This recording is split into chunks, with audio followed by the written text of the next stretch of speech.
Hi నమస్తే వనక్కం అందరికీ స్వాగతం అండి. బిగ్ బాస్ 8లో తొలివారం నామినేషన్స్లో గోల ముగిసేయడంతో కంటెస్టెంట్స్ అంతా ఫుల్ హ్యాపీస్ అనుకుంటా చిల్ అయ్యారు.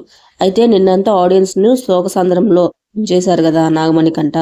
ఈరోజు కూడా కొంత ఎమోషనల్ అయితే అయ్యాడు.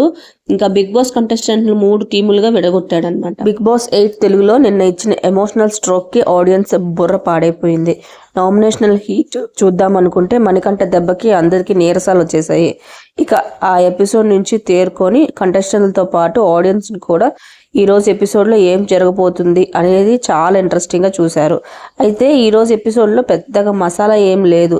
ఉన్న 3 చీఫ్లకి కంటెస్టెంట్లను డివైడ్ చేసి 3 టీములుగా మార్చాడు బిగ్ బాస్. ఇంకా మరి ఎవరు ఏ టీంలో వెళ్ళారు, ఏ టీంకి పోటీ పడింది అనేది ఈరోజు హైలైట్స్ అన్నమాట. అయితే మధ్యలో గాసిప్స్, కంటెస్టెంట్ల ముచ్చట్లతో ఎపిసోడ్ అలా నడిచిపోయింది. అయితే మణికంఠ తన వైఫ్ గురించి చెప్తూ విష్ణుప్రియ దగ్గర మరోసారి ఎమోషనల్ అయ్యాడు. ఇక ఈ రోజు ఎపిసోడ్ ని పొద్దున్నే ఫుల్ ఎనర్జెటిక్ గా డాన్సులతో మొదలు పెట్టారు కంటెస్టెంట్లు. అయితే రాత్రి ఏడ్చిన హ్యాంగ్ అవుట్, తలనొప్పి అంటూ ఓ మూల పడుకున్నాడు మణికంఠ. ఇక మన నాగపంచమి హీరో పృథ్వీ పేస్ట్ అనుకోని ఫేస్ వాష్ బ్రష్ పై వేసుకోగా నిఖిల్ చూసి ఆపాడు. రే, నువ్వు ఇప్పుడు అదే వేసుకుంటున్నావా? అది ఫేస్ వాష్ రా, అది టూత్ పేస్ట్ అనుకుంటున్నావా అంటూ కాసేపు అందరూ నవ్వుకున్నారు. ఇక గార్డెన్ ఏరియాలో బేబక్క, శేఖర్ భాష కాసేపు కామెడీగా కరాటే ప్రాక్టీస్ చేశారు. ఇక రాత్రి నామినేషన్ల టైంలో విష్ణుప్రియ, మణికంఠ మధ్య చిన్న డిస్కషన్ అయిన సంగతి తెలిసిందే కదా. దీంతో విష్ణుప్రియ, మణిబాబు కాసేపు ముచ్చట్లు పెట్టుకున్నారు. అయితే మరోసారి తన భార్య గురించి చెప్తూ ఎమోషనల్ అయ్యాడు మణికంఠ. ఈ షో నుంచి బయటికి వెళ్ళాక వైఫ్ యాక్సెప్ట్ చేయదని, నా మిస్టేక్ కదా, నెగిటివ్గా ఆలోచించే పర్సనాలిటీ నాది అంటూ కన్నీళ్లు పెట్టుకున్నాడు మణికంఠ. లేదు, తను అర్థం చేసుకుంటుందిలే అంటూ విష్ణుప్రియ కాసేపు సర్ది చెప్పింది. కానీ నా వల్ల లైఫ్ ఎఫెక్ట్ అవుతుంది కదా అంటూ మణికంఠ మళ్ళీ ట్యాప్ విప్పేశాడు. మరోవైపు నైనికతో నిఖిల్ సరదాగా మాట్లాడాడు. చెప్పు, మీ అబ్బాయి పేరు చెప్పు అంటూ, అంటే వాళ్ళెవరి పేరు. కాసేపు ముచ్చట్లు పెట్టుకున్నారు. ఇంకా దీనిపై నైనిక చాలా సిగ్గుపడిపోయింది. తర్వాత నెమ్మదిగా మనుషులతో మాట్లాడడం స్టార్ట్ చేశాడు మణికంఠ. ఆల్రెడీ నువ్వు స్పేస్ తీసుకోవడం అందరూ చూసేశారు, ఇక అందరితో కలవడం చూస్తే బాగుంటుంది అంటూ మణికంఠకి సలహా ఇచ్చింది ప్రేరణ. కాసేపటికి ఆదిత్య కూడా మణికంఠ దగ్గరకు వచ్చి నా లోపల నీపై లవ్, కేరింగ్ తప్ప ఇంకేం లేదు. హార్ట్ఫుల్ గా నీకు కనెక్ట్ అయ్యాను మణి అని ఒకటి గుర్తుపెట్టుకో, పబ్లిక్ నిన్ను కాపాడతారు, అంతకంటే నేను చెప్తున్నాను అంటూ ధైర్యంగా చెప్పి ఆదిత్య వెళ్ళిపోయాడు. కానీ దీనికి కూడా మణికంఠ మళ్ళీ ఏడుస్తూ ఈ రోజు నుంచి ఏడవద్దని ఫిక్స్ అయ్యాను నేను అంటూ బిగ్ బాస్ తో అన్నాడు.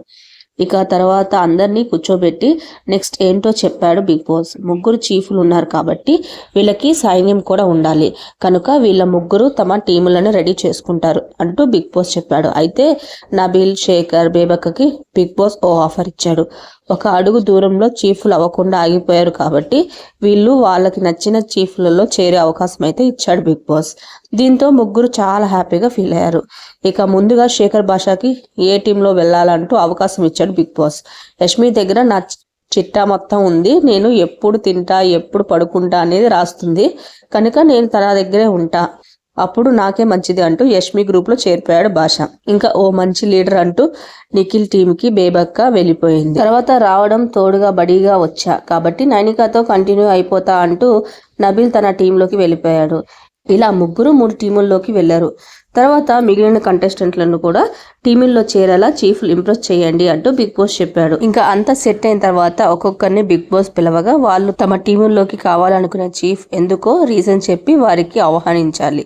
అయితే ఒకరికంటే ఎక్కువ మంది చీఫ్లు ఒక కంటెస్టెంట్ను కోరుకుంటే అప్పుడు ఎవరి టీంలోకి వెళ్లాలో కంటెస్టెంట్స్ డిసైడ్ చేసుకోవచ్చు అన్నమాట.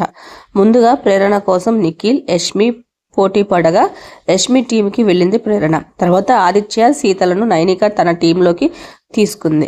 ఇక మణికంఠ కోసం కేవలం నిఖిల్ మాత్రమే నిలబడ్డాడు. దీంతో తన టీంలోకి వెళ్ళాడు. అయితే విష్ణుప్రియ కోసం ఎవరు లేచి నిలబడలేకపోవడంతో చివరికి నైనిక తన టీంలోకి తీసుకుంది.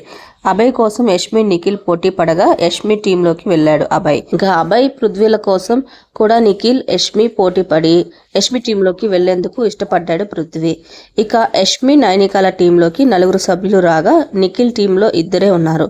దీంతో చివరి కంటెస్టెంట్ అయిన సోనియాకి చాయిస్ లేకుండా నిఖిల్ టీంలోకి వెళ్లాల్సి వచ్చింది అని చెప్పాడు బిగ్ బాస్. ఇక వెళ్లే ముందు సోనియా ఓ డైలాగ్ కుట్టింది. ఈ ఆడపులిని టీంలో హ్యాండిల్ చేస్తేనే నిఖిల్ లీడర్షిప్ క్వాలిటీస్ బయటపడతాయి అని, కనుక చేయగలుగుతాడో లేదో నేను చూడాలంటూ చెప్పింది సోనియా. ఇలా మొత్తానికి నైనిక టీంలో నబీల్, ఆదిత్య, సీత, విష్ణుప్రియ, నిఖిల్ టీంలో వేబక్క, సోనియా, మణికంఠ, యష్మి టీముల్లో ఇంకా శేఖర్ భాష, అభయ్, పృథ్వీ, ప్రేరణ అయితే జాయిన్ అయ్యారనమాట. ఇక నిఖిల్ టీంలో తక్కువ మెంబర్స్ ఉండటం, యష్మి నైనికల్ టీముల్లో ఈక్వల్ గా ఉండడం, ముందుగా యష్మి నైనిక టీంకి ఓ పోటీ పెడదామంటూ బిగ్ బాస్ ప్రకటించారు. ఆ తర్వాత నిఖిల్ దగ్గరకు వచ్చి విష్ణుప్రియ మాట్లాడింది. నేను మణికంఠ కంటే వీకా, నన్ను ఎందుకు సెలెక్ట్ చేయలేదంటూ నిఖిల్ని అడిగింది. నిన్ను ఎవరైనా సెలెక్ట్ చేస్తారు కానీ మణికంఠను ఎవరు సెలెక్ట్ చేయరని నాకు తెలుసు, అందుకే వాడి కోసం నిల్చున్నా అంటూ నిఖిల్ కొంచెం ఎమోషనల్ అయ్యాడు. మరోవైపు టవల్స్ అని ఒకేలా ఉండటం, తన టవల్ కూడా బ్లూ కలర్ అవడంతో బై మిస్టేక్ ప్రేరణ టవల్ వాడేశాడు ఆదిత్య. దీంతో చూసుకోవాలి కదా అంటూ ప్రేరణ కాస్త గొడవ పెట్టింది. దీంతో బిగ్ బాస్ కొత్త టవల్ పంపించాడు. ఇంకోవైపు బాత్రూంలో నీట్గా ఉంచడం లేదంటూ సోనియా, యష్మి, మణికంఠ సహా కొంతమంది మధ్య చిన్న గొడవ అయితే జరిగింది. ఇక ముందుగా నైనిక, యష్మి టీములకు బాల్ పట్టు, గోల్ కొట్టు అంటూ ఓ గేమ్ పెట్టాడు బిగ్ బాస్. ఇందులో గెలిచిన టీం నిఖిల్ టీం నుంచి ఒకరిని తమ టీంలోకి తీసుకోవచ్చు అంటూ పెద్ద ఫిట్టింగే పెట్టాడు. ఇంకా ఈ గేమ్ 2 రౌండ్లలో జరుగుతుంది. ముందుగా నైనిక టీం నుంచి ఒకరు కూడా మొదటి రౌండ్లో గోల్ కొట్టలేకపోయారు. యష్మి టీం నుంచి మాత్రం అభయ్ ఓ గోల్ కొట్టాడు. ఇక 2వ రౌండ్లో కూడా నైనిక టీం గోల్ కొట్టలేకపోయింది. దీంతో 2వ రౌండ్ ఆడకుండానే యష్మి టీం విన్ అయిపోయింది. దీంతో అందరూ తెగ ఎగిరి గంతులేశారు. మరి గెలిచిన యష్మి టీం నిఖిల్ టీం నుంచి ఎవరిని తీసుకుంటున్నారో నెక్స్ట్ ఎపిసోడ్లో తెలుసుకుందాం. సరే, ఈ రోజు ఎపిసోడ్ ఇంతటితో సమాప్తం. మరిన్ని వీడియోస్ కోసం నా ఛానల్ లైక్ చేయండి, షేర్ చేయండి, కుదిరితే సబ్స్క్రైబ్ చేసుకోవడం మాత్రం అస్సలు మర్చిపోవద్దండి.